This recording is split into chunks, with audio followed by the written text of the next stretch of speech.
Tardes. Quisiera comentarles los que son los acuerdos en Junta de Coordinación Política que normarán lo que es el comportamiento en las próximas 3 sesiones que tendremos día martes, miércoles y jueves de esta semana, en que culminan los trabajos de este periodo ordinario de la 62ª legislatura. Hay 18 dictámenes ya con valor de publicidad en mesa directiva que se está buscando su priorización a fin de que estos puedan desahogarse de manera ágil martes, miércoles y jueves. De los 18 pensamos que nosotros, después de haber firmado todos los grupos parlamentarios un acuerdo que evita que los grupos parlamentarios tengan posicionamiento, tengamos mucho más productividad en estos 3 días que la que se podía esperar de manera normal.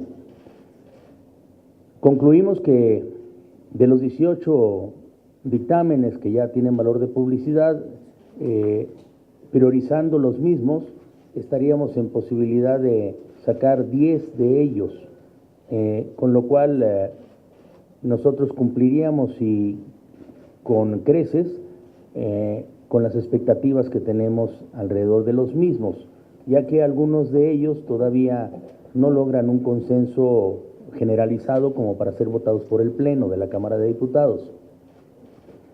Firmando un acuerdo como el que les he comentado, que hoy lo suscribió la Junta de Coordinación Política para evitar los posicionamientos de los grupos parlamentarios y solamente ir a lo que son posiciones en contra o a favor de los mismos y las reservas sobre los dictámenes, creo que iríamos a una mejor velocidad.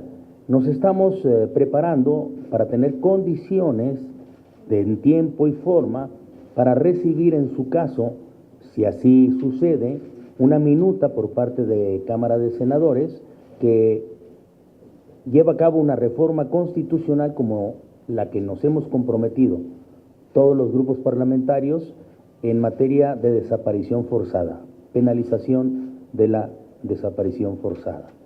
Este es un compromiso que tenemos con la Organización de las Naciones Unidas y que habremos de cumplir plenamente. El Senado ha hecho un gran trabajo al respecto, estamos esperando sus conclusiones, que es posible las tengan el día martes, y nos quedaría solamente miércoles y jueves para procesarlo tanto en comisión de puntos constitucionales, que está declarada en sesión permanente, como en el Pleno, que tendría que ver si es posible darle primera lectura un día y segunda lectura después, o en un solo día, por ser un tema de alto consenso, tener primera y segunda lectura y votación de la misma, para que, aprobada en Cámara de Diputados, la minuta de Cámara de Senadores vaya al constituyente permanente y esto sea una realidad, la posibilidad de tener posteriormente una ley general en materia de penalización de la desaparición forzada. Esto es lo que hoy en Junta de Coordinación Política hemos acordado los grupos parlamentarios y que lo pondremos para sus efectos a consideración el día de mañana del Pleno de la Cámara de Diputados. Estoy a sus órdenes. Mayolo López. Gracias, diputado. 2 cuestiones. ¿Qué opinión tiene del perdón fiscal que el gobernador sonorense habría otorgado al candidato del gobierno de Acción Nacional e inclusive a sí mismo? Y segundo, ¿qué opinión tiene de esta permisividad que se ha tenido para con el Partido Verde Ecologista? Hay muchas voces que sugieren que se le debe cancelar el registro como partido político. ¿Usted qué perspectiva tiene?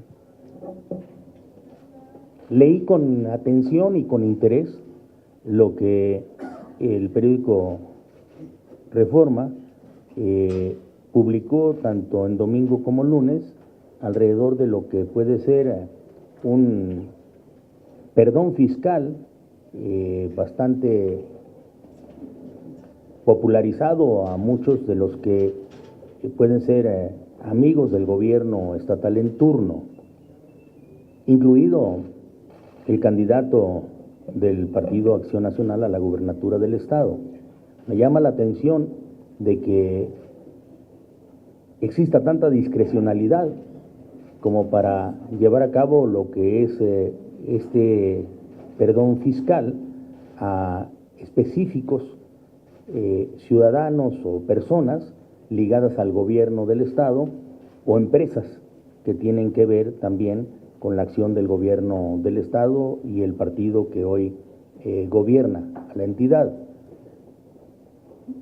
Estoy más que convencido de que de resultar esto un hecho real, amerita que la Secretaría de Hacienda y Crédito Público revise en sus términos lo que son los convenios de coordinación fiscal, que permiten que algunos estados discrecionalmente lleven a cabo estos perdones fiscales a sus amigos, a sus socios o a sus favoritos, lo cual vendría, en el caso de no detenerse a tiempo esta facultad discrecional de llevar a cabo autocorrecciones o ajustes en los impuestos que deben de pagar obligadamente todos los mexicanos, a que se instaurase lo que podría ser un nuevo moche fiscal sobre lo que está aconteciendo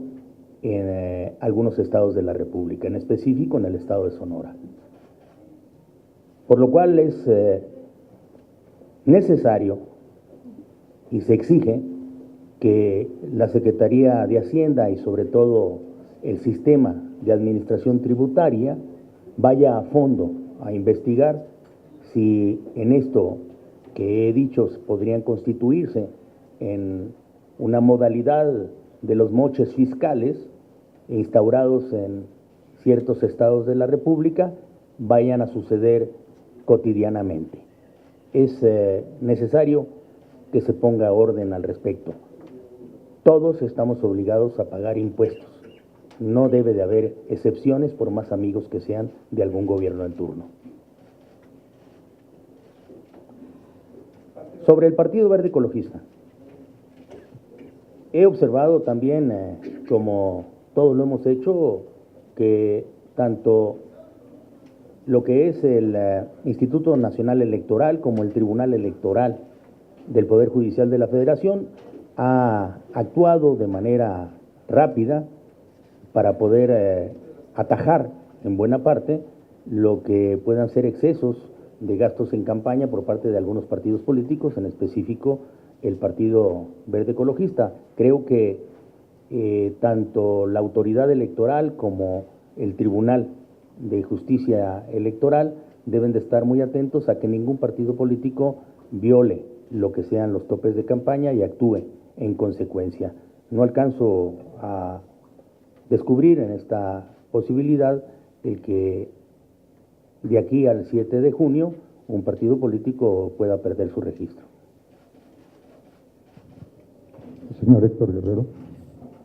Gracias, diputado. Buenas tardes. Entonces, le pregunto, ¿está interviniendo el gobierno federal en esta elección en Sonora? ¿Es una intervención, es una elección de estado? ¿Se está convirtiendo ahora Sonora de un estado federal a una entidad? En el caso de esta, porque dice el coordinador del PAN que los gobiernos estatales no tienen facultades para condonar impuestos. Hay una intervención entonces federal, dice el PAN que tiene tintes políticos estas declaraciones, estas denuncias anónimas que llegaron al sistema de administración tributaria. Según entiendo yo, y lo hago en mi carácter de exgobernador de un estado, precisamente ese, el convenio de coordinación fiscal es un tema técnico, pero el convenio de coordinación fiscal faculta a los gobiernos de los estados a que puedan llevar a cabo auditorías específicas sobre el impuesto sobre la renta, y que hasta que yo terminé mi periodo de gobernador, que fue en 1997, no los podíamos hacer discrecionalmente, sino siempre en acuerdo con el gobierno federal, de tal suerte que esto evitaba que hubiera favoritismos o irregularidades como las que hoy se están denunciando. También me han comentado que estas facultades que señala el convenio de coordinación fiscal y a las cuales hago referencia han sido modificadas, y hoy cualquier entidad de la República puede llevar a cabo este tipo de auditorías previas a lo que pueda hacer el sistema de administración tributaria, lo cual, sin informar al sistema de administración tributaria, podría estar generando este tipo de complacencias o favores como los que se relatan en el reportaje en cuestión. Y eso habrá que evitarse. En el futuro, ninguna entidad, aun cuando cuente con estas facultades, entidad de la federación o una entidad federativa, que cuente con estas facultades, lo puede hacer arbitrariamente sin estar en acuerdo con el sistema de administración tributaria, porque en ese caso se estarían cometiendo este tipo de arbitrariedades en el cobro de los impuestos de manera selectiva.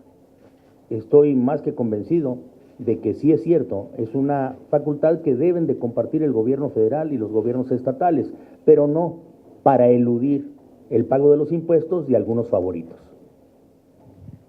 Sara Pablo, Radio Fórmula. Diputado, buenas tardes. Preguntarle por un lado, por las minutas pendientes que hay en el Senado, si se convirtió en la congeladora legislativa en esta legislatura. Hay varias minutas que ya ustedes enviaron y no han salido y ya no se ve que van a salir, o qué más estarían esperando del Senado, si todavía sería posible aprobar la reforma política del Distrito Federal en concreto en estos 3 días, o ya de plano es imposible.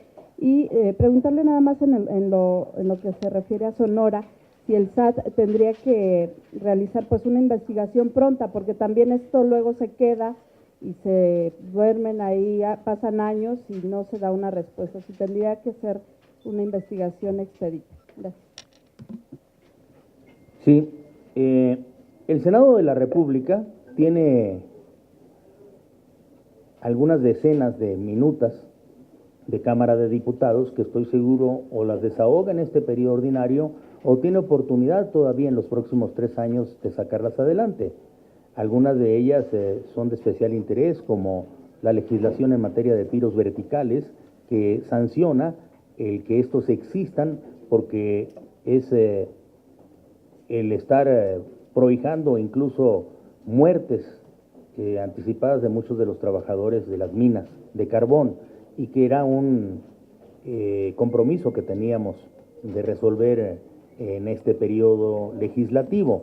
Así también tienen minutas sobre derecho de réplica, arraigo, que reducen los términos del mismo, pero convencido de que estas habrán de salir ya sea en este periodo o en los próximos periodos ordinarios. Lo que esperamos nosotros del Senado de la República, sobre todo de manera urgente, y lo hemos dicho de manera comedida, es de que se legisle y se haga la reforma constitucional en materia de desaparición forzada, que creemos que es la más urgente que hoy tenemos que resolver y que estamos en la plena disposición de poderla votar en este periodo ordinario, no obstante lo forzado de los tiempos. Estoy más que convencido de que, habiendo generado un alto consenso en Cámara de Diputados, no tendríamos ningún impedimento como para evitar una segunda lectura y darle una discusión pronta antes de que termine el periodo ordinario. Eso es lo que estaríamos esperando.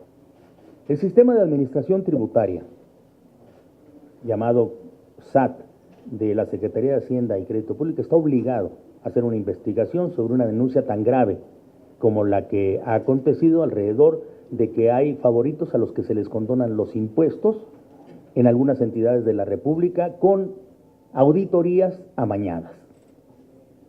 Insisto, esto es, coloquialmente podría denominarse los nuevos moches fiscales, y esto no se puede permitir. En México todos estamos obligados a pagar impuestos, no puede haber favoritos de ningún gobierno en turno, ya sea federal o estatal. El SAT está obligado a hacer una investigación al respecto y a comunicarnos a todos los mexicanos cuáles son los resultados. Néstor.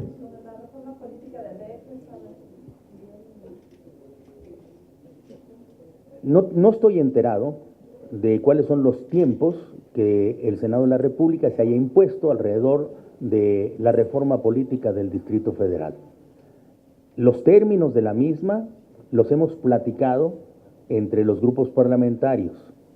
En Cámara de Senadores, creo que el Partido de la Revolución Democrática estaría listo para poder obsequiar una minuta de Cámara de Senadores, lo cual también hago yo público, que el grupo parlamentario del PRI también estaría en esa disposición. Pero siendo una reforma constitucional de tan alta profundidad y envergadura, es necesario que todos los grupos parlamentarios estén listos para votarla.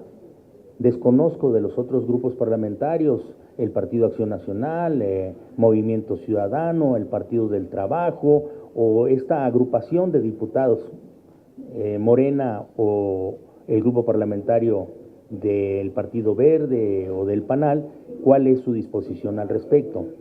Hablo sobre la posible minuta que pueda venir de reforma constitucional en materia de desaparición forzada, en donde hay un alto consenso que nos permitiría obsequiarla de manera inmediata, a diferencia de esta, en donde necesitamos conocer cuál es la opinión de cada grupo parlamentario para podernos comprometer en obsequiarla en este periodo. Néstor Jiménez, de La Razón. Diputado, buenas tardes.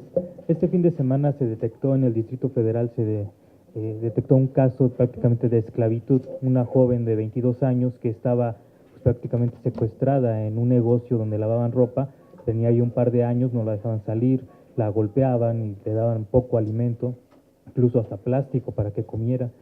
Este caso sorprende porque se da uno en el Distrito Federal y que en estas fechas se siga dando casos de esclavitud en México, en la capital, pero también a la par hay una ley de trata de personas que se propuso aquí en la Cámara de Diputados, en donde no únicamente se clasifica como trata el aspecto sexual, sino también el aspecto laboral.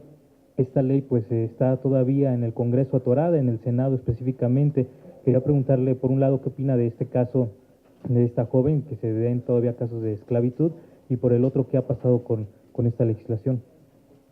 Leí también con mucho interés lo que el periódico La Razón hoy denuncia, y lo cual es además de grave, vergonzoso, el que todavía en algunos espacios en la República Mexicana exista una esclavitud tradicional como esta.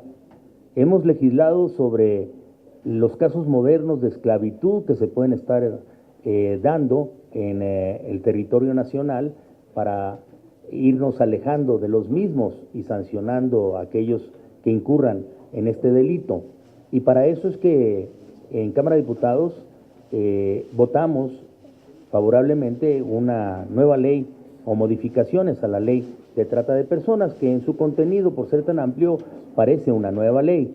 Confío en que este reportaje denuncia que hoy conocemos sobre un caso de esclavitud tradicional llame la atención al Senado de la República y que nuestra minuta, que se encuentra a su consideración, sea aprobada en este mismo periodo ordinario de sesiones. Muchas gracias, señor. Gracias. A sus órdenes. Hablaba usted que tiene pendiente en estos 3 días algunos 18 temas por debatir. ¿Nos podría, por favor, adelantar algunos de los temas precisamente de estos dictámenes? Les doy un listado de los mismos que pueden incluir algunos que aparentemente podrían estar relacionados con el interés de la población, que le puedan parecer a otros no tan importantes, pero que todos ya tienen valor de primera lectura.